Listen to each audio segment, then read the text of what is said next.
Now, this all centers around the Eddard 10 chapter in the first book in the series A Game of Thrones, but the show actually did such a good job adapting for season 1 that if you haven't read the book, you should still be able to follow along. So, if you look at Robert's court, the only person he truly trusts is Ned. However, he is married to Cersei, and Ned and Cersei are currently at odds over Tyrion's capture and the confrontation between Ned and Jaime. I can't emphasize how pivotal this whole scene is, and how crucial it was for Robert to do anything but just leave to go hunting. I mean, Robert could have just gotten blackout drunk on the Iron Throne all day, and that would have been better than him leaving. This isn't just Robert being naive, it's flat out neglect. And there's a big difference. Robert doesn't know everything there is to know, but he knows enough to know that he can't just leave King's Landing right now. So what is it he knows? Cersei isn't just his wife, but also the daughter of Tywin Lannister, to whom the kingdom is over 3 million gold dragons in debt.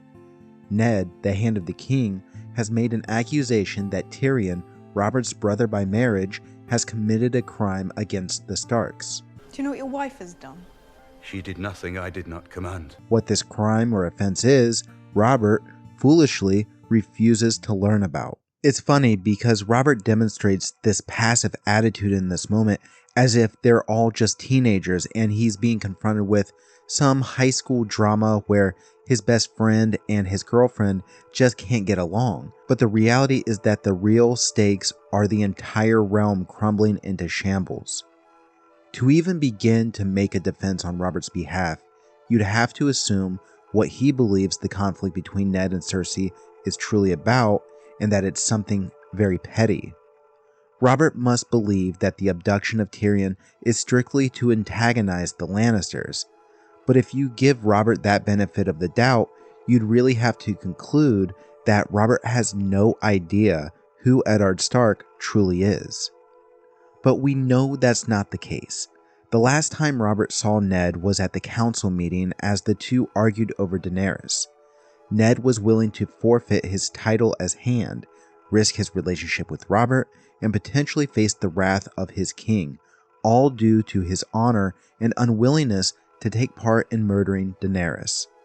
Are we, as the reader, to believe that Robert truly believes that this same honorable Lord Eddard Stark is casually ordering the abduction of the Queen's brother for some minor conflict? No, we're not. Robert is well aware of the seriousness to some degree, but foolishly hopes that he can just command it all to an end. Yet, he really should know better. If Ned claims that he gave the order for Catelyn to take Tyrion captive, Robert must know that an offense great enough to provoke someone with Eddard Stark's temperament must be egregious to a certain extent. However, Robert proclaims that the reasons be damned, and he's uninterested in learning anything further as he orders the release of Tyrion. Robert's way of navigating personal conflict in politics is foreshadowed well during the incident on the King's Road between Arya and Joffrey. And it's that same reluctant and dismissive nature in Robert that shows up here again. There's little mystery right now about the conflict from the Lannister side. Jaime attacking Ned is actually a pretty easy thing to figure out. He's defending his brother.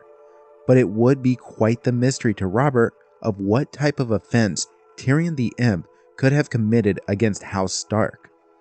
To answer why Jaime attacked Ned's men, he would easily conclude it was in regards to Jaime defending his brother. So this just circles back to a conclusion that it was Tyrion who committed some offense. But what could that be that allows Robert to assume that it's something so trivial that Ned is overreacting? The only conclusion I could arrive at as I am writing down my thoughts here is that perhaps Robert is aware of Tyrion's reputation to visit the brothels, and perhaps he's done something distasteful in that regard that has offended the Starks back in Winterfell. But let's think this part through. Are we to believe that then Robert believes that taking Tyrion prisoner is an action that Ned would take for this type of offense? Perhaps Robert has considered Ned's nobilities, and that maybe an assault or something to that effect against a brothel worker is something Lord Eddard Stark would consider worthy of an arrest, even if it were the Queen's brother, and this is why Robert is so nonchalant in his reaction. And yet, if this were the case, and considering Robert's nature and history, especially toward women and brothel workers, wouldn't it be consistent with Robert to address this, even if only in a jovial manner? He never shied away from casually discussing his sexual conquest with Ned, so this would be a moment Robert would probably just try to add some levity and excuse that type of behavior. But obviously, Robert doesn't do this. So the idea that he thinks Tyrion is being accused of a minor offense doesn't really line up with his characterization so far in the book.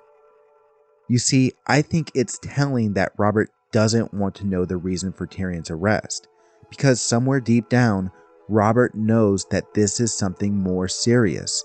And if that's the case, if he can't immediately shut this down and put an end to it, it will escalate into a major political conflict between the Starks and the Lannisters. So he wants to dismiss it as soon as possible. He doesn't want to deal with it.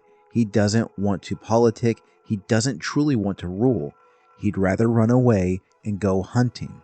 The problem here is that he knows that if Ned were willing to risk the actions that he's taken, simply commanding the release of Tyrion, even if Ned abides, will not make this conflict just disappear. He also knows that whatever offense the Starks believe Tyrion has committed, it will inevitably force Tywin Lannister to become involved. As this conflict continues to boil, the one person who will be in the center of it all will be him, the king who rules them all.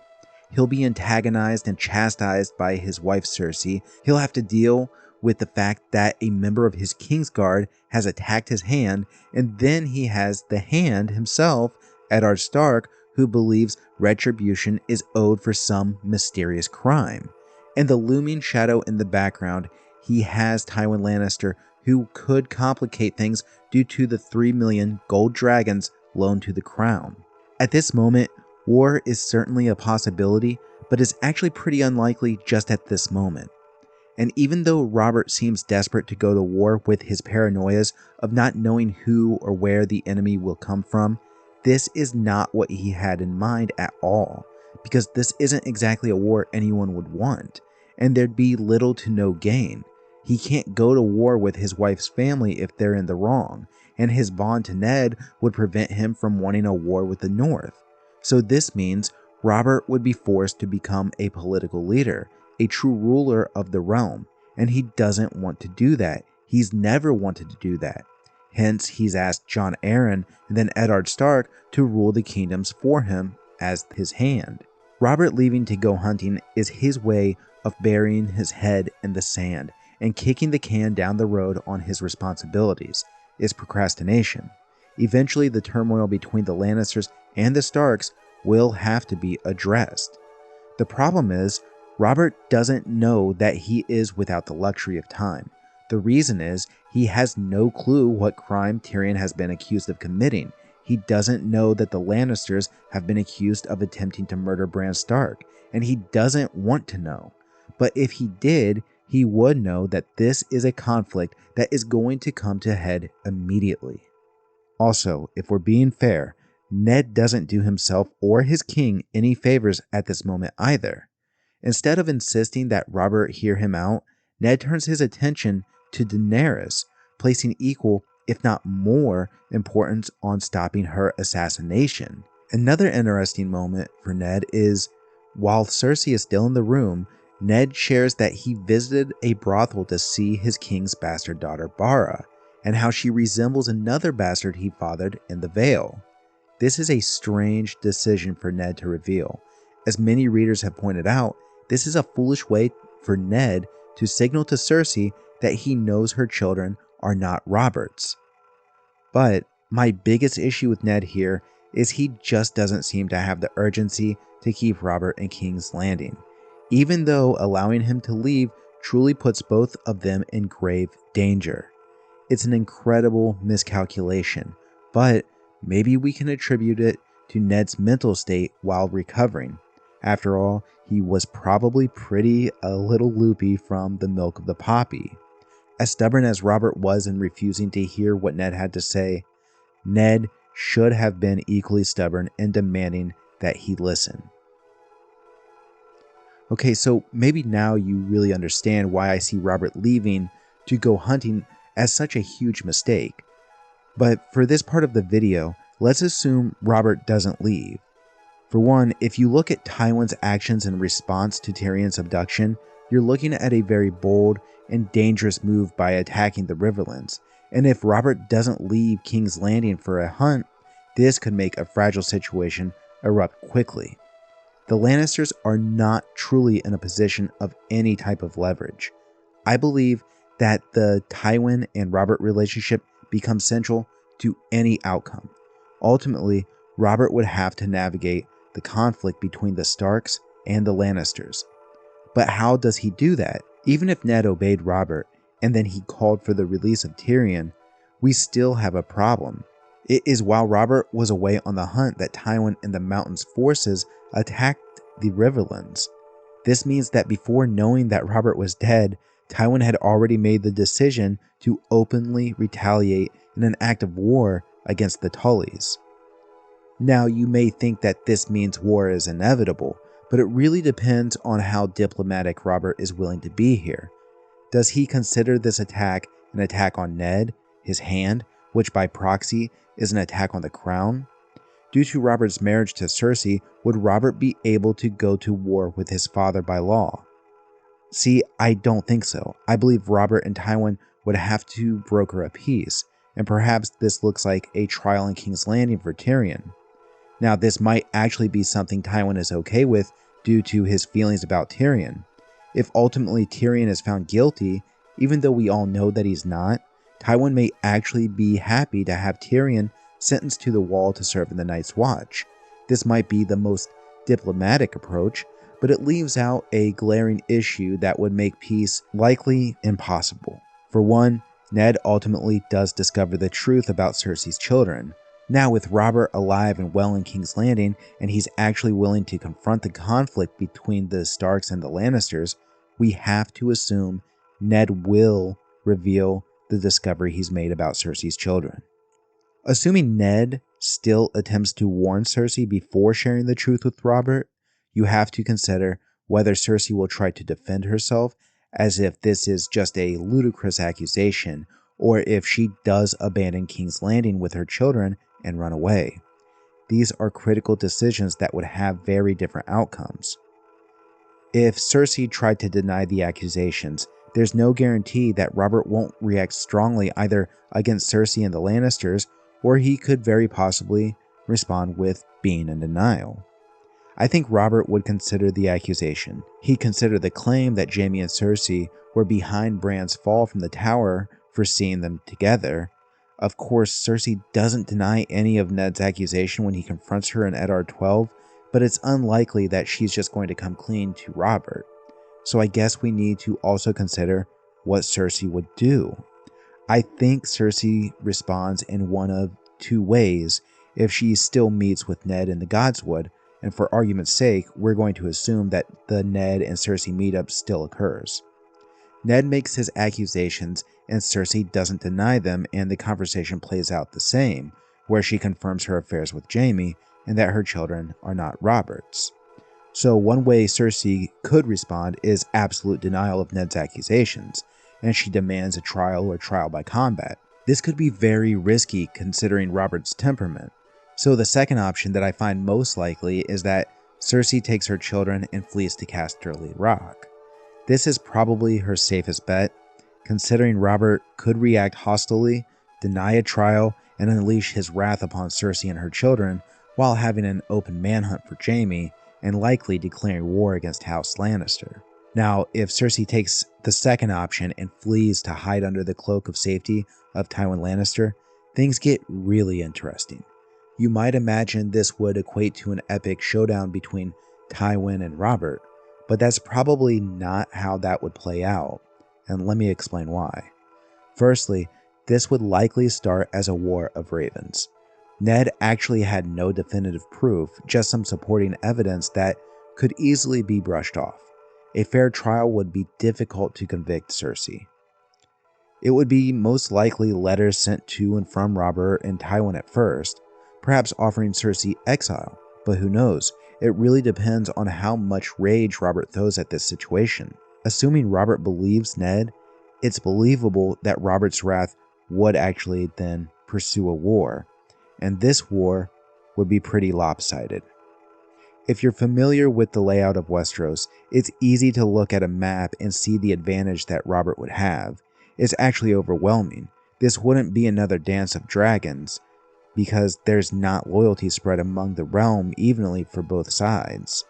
Consider the armies both Renly and Stannis were able to organize in a Clash of Kings. Both of those armies would be a united force behind Robert, and if you're familiar with the possible plot that Renly was attempting to arrange a marriage between Margaery Tyrell and Robert, that would even make the alliance with the Tyrells that much more cemented. Also consider that the Lannisters had their hands full during the War of the Five Kings with just the Northern Army, but these forces were spread out after the death of Robert. But if they were to combine their powers, it's likely that the Lannisters would be overwhelmed. While Lysa would still remain a dormant force in the Eyrie with the Knights of the Vale, that part would likely go unchanged, but in the Twins, a command from the Tullys, backed by the Starks and called upon by King Robert, would likely persuade Walder Frey to remain loyal to his liege lord, Hoster Tully, without any trade or bargaining like Robb Stark vowing to marry a Frey daughter. When you start to look at the map, Casterly Rock would be cornered. From Old Town across the Reach with the Tyrell alliance to Robert, to the Stormlands, the Crownlands, from the Twins to Riverrun, and a northern army marching down the neck. There's no scenario where all-out war would favor the Lannisters. So what would happen? I know plenty of people view Tywin Lannister as the most powerful man in Westeros, but that's merely perception, where in reality, there's no leverage without the chaos that occurred after Robert's death. Tywin benefited greatly from House Baratheon splitting into two factions, and he benefited even more due to the alliance with the Tyrells. But none of that happens with Robert alive. The Lannisters were incredibly vulnerable throughout a Clash of Kings. They were losing battle after battle to Robb Stark, and without the brokered alliance with the Tyrells, King's Landing was going to fall to Stannis' army after they overcame Tyrion's wildfire and chain strategy. Tywin's only option would be to throw his house at the mercy of Robert and hope that suing for peace is possible. But with Robert's rage, who's to say that just wiping out House Lannister for deceiving him with Cersei and Jaime's bastard children wouldn't be seen as justified? And not to mention, it relieves the crown of 3 million gold dragons worth of debt. And this would be a very likely outcome, because there is no leverage Tywin would hold. He'd be forced into a war his house can't survive, unless he were willing to turn Cersei and Jaime over to Robert. Either way, if he goes to war, Tywin would be defeated and House Lannister would go the way of the Reynes and Tarbecks. If he doesn't go to war, House Lannister would have no future through Tywin's line, and would likely be inherited by Kevan Lannister's line, as you'd assume Tyrion would still be found falsely guilty and sentenced to death, the Wall, or killed during the conflict somehow.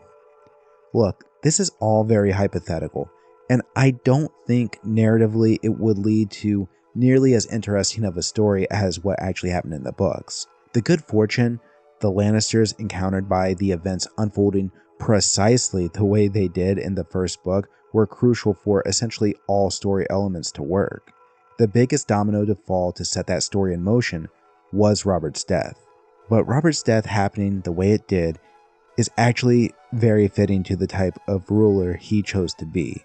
He was incredibly passive and neglectful of the political climate, so him dying in a hunting accident while his kingdom was on the brink of collapse is a very good final commentary on his rule, and it's very consistent. But all of this is to say one simple thing. Robert leaving King's Landing, specifically when he did, was a huge mistake. While discovering that your children aren't yours and having to go to war with your wife's father isn't ideal, it's certainly better for Robert and the kingdoms had he just stayed in King's Landing and dealt with everything he didn't want to deal with, making his decision to go hunting at such a pivotal moment of tension between the Starks and the Lannisters was his biggest mistake. But one part that I left out of my hypothetical what if is just because Robert didn't go hunting, there would still be a very good chance that Cersei could have plotted to have him assassinated in another way at maybe just a slightly different time, even if he didn't go on the hunt. And if successful, that would have totally destroyed my entire alternative timeline of events. And hey, there's a million more things to say about the events of the first book, but this video has gone on for way too long already. But if you want more videos about everything that started the War of the Five Kings, let me know in the comments, because there's plenty more to say.